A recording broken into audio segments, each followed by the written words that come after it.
ایک مرتبہ ایک معصوم بچے کا جنازہ آیا، ایک چھوٹے سے بچے کا جنازہ آیا، اللہ کے نبی نے فرمایا، صحیح الجامع کی صحیح روایت ہے، لو نجا من سقطۃ القبر احد لنجا هذا الصبی، اگر قبر کے دبوچنے سے کوئی بچتا تو یہ معصوم بچہ بچ جاتا، مگر اس بچے کو بھی قبر دبوچے گی۔ اللہ اکبر، اللہ ہم سب کی حفاظت کرے۔ قبر سب کو دبوچے گی، قبر میں سوالات ہوں گے، منکر نکیر 3 سوال کریں گے، پورا دین نہیں پوچھیں گے، صرف 3، اور یہی 3 سوال اسلام کی بنیاد ہے۔ ان تینوں سوالوں کو جس نے نہیں سمجھا اس نے اسلام کو نہیں سمجھا، اس لیے بعض علماء نے ان تینوں سوالوں پر کتابیں لکھی ہیں۔ قبر کے 3 سوالوں پر پوری کتاب، شیخ الاسلام امام محمد بن عبد الوہاب رحمۃ اللہ علیہ کی بھی بڑی مشہور کتاب ہے۔ قبر کے ان 3 سوالوں پر علماء نے بڑی معرکۃ الآراء کتابیں لکھی۔ من ربک، من نبیک، ما دینک، تیرا رب کون ہے، تیرے نبی کون ہے، تیرا دین کیا ہے۔ جس نے اپنی زندگی میں اپنے رب کو نہیں پہچانا، اپنے نبی کو نہیں پہچانا اور اپنے دین کی عظمت کو نہیں پہچانا، اس نے کچھ نہیں جانا۔ اور معاف کرنا میرے بھائیو، ان 3 سوالوں کا جواب کہاں ملے گا؟ جب فرشتہ پوچھے گا وما یدریکا، مومن جب صحیح جواب دے دے گا میرا رب اللہ ہے، میرا دین اسلام ہے، میرے نبی محمد صلی اللہ علیہ وسلم ہے، تو فرشتہ پوچھے گا وما یدریکا، تجھے پتا کیسے چلا؟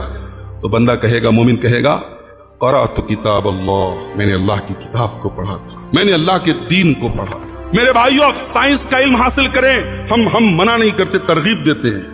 آپ انجینئر بنے، آپ ڈاکٹر بنے، آپ میتھمیٹکس کے ماہر بنے، سائنس کے ماہر بنے، ہسٹری کے ماہر بنے، مگر یاد رکھیں ان 3 سوالوں کا جواب آپ کو قرآن و سنت نہیں ملے گا۔ اس لیے اپنے علماء کو حقیر جاننا بند کر دیں، ان 3 سوالوں کا جواب تو علماء ہی بتائیں گے آپ کو، قرآن و سنت ہی کے اندر آپ کو ان 3 سوالوں کا جواب۔ وہ بندہ کہے گا میں نے اللہ کی کتاب کو پڑھا تھا اس لیے مجھے پتا لگا، اور جو کافر ہوگا، جو منافق ہوگا، جو جواب نہیں دے پائے گا، وہ کہے گا ہاں ہاں لا ہائے میں نہیں جانتا۔ تو فرشتہ کیا کہے گا؟ لا تریت ولا تلیت، تو نے نہ دین کا علم حاصل کیا، نہ تو نے تلاوت کی، نہ تو نے پڑھا، نہ تو نے علماء کی رہنمائی حاصل کی، نہ تو نے جانا نہ جاننے کی کوشش کی۔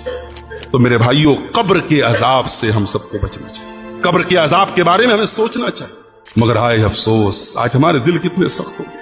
ابھی بنارس میں پچھلے 1-2 ہفتے پہلے ایک واقعہ شاید آپ کی نظر سے بھی گزرا ہو، سوشل میڈیا کے ذریعے آپ تک بھی بات آئی ہو کہ 5-6 سال کی بچی، اس کے مرنے کے بعد اس کو قبر سے ایک شرابی نے شراب کے نشے کی حالت میں دھت ہو کر کے اس کی لاش کو قبر سے نکالا، اور پھر اس حالت میں اس بچی کی لاش پائی گئی کہ وہ اس کے بغل میں سو رہا تھا۔ اب اللہ جانے اس نے لاش کے ساتھ کیا کیا، پوسٹ مارٹم کی رپورٹ میں کیا آیا وہاں تک کہ میں نے نیوز نہیں دیکھی ہے، لیکن یہ حالات آج ہماری قوم کے ہیں۔ وہ قبر جہاں صحابہ کرام جس قبر کو دیکھ کر کے رونے لگتے تھے، عثمان غنی قبرستان کے پاس سے گزرتے تھے، آنکھوں سے آنسو بہنے لگتے تھے اور کہتے تھے، لوگ پوچھتے تھے اے عثمان